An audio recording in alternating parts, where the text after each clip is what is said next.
let's say ada di kampung di Waisanu, di pedalaman di Flores yang akan terkena proyek geothermal gitu ya. Mereka keberatan dengan proyek itu karena mereka sebelumnya punya energi dari surya. Begitu masuk PLN, diganti dengan energi yang kotor dari PLN.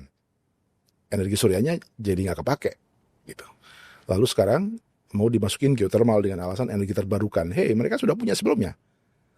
Jadi ketika mereka menolak karena energi geothermal itu akan mengancam sumber air mereka karena ada di catchment area, ada di daerah tangkapan air, ya mereka dianggap tidak pro terhadap energi yang bersih. Padahal sebelum PLN datang dengan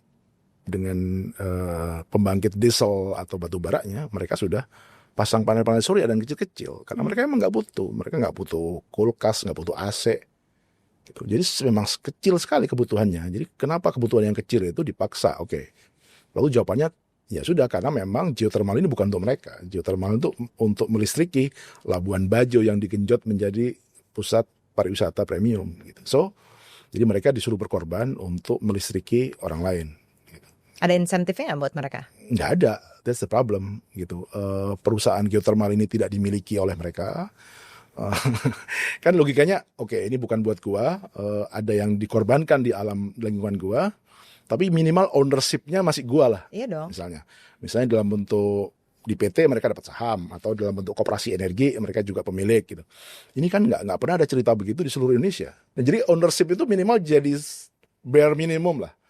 Lu ambil hutannya boleh lah, lu keruk jadi batu bara oke lah, lu nggak peduli soal energi bersih ya oke lah gitu. Lu mau habisin Mahal Mahera pakai nikel oke lah. Ya tapi at least orang yang sudah berkorban mengorbankan mata airnya dan tanahnya memegang saham dong gitu. Ini kan nggak cuma diganti rugi tanahnya, bahkan kadang-kadang nggak diganti rugi karena dia nggak bisa nunjukin sertifikat karena tanah adat diklaim sebagai tanah negara.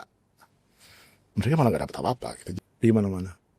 Apa yang paling kayak juga bikin kamu wah gila nih parah banget? Nikel. Maluku Utara. Yes.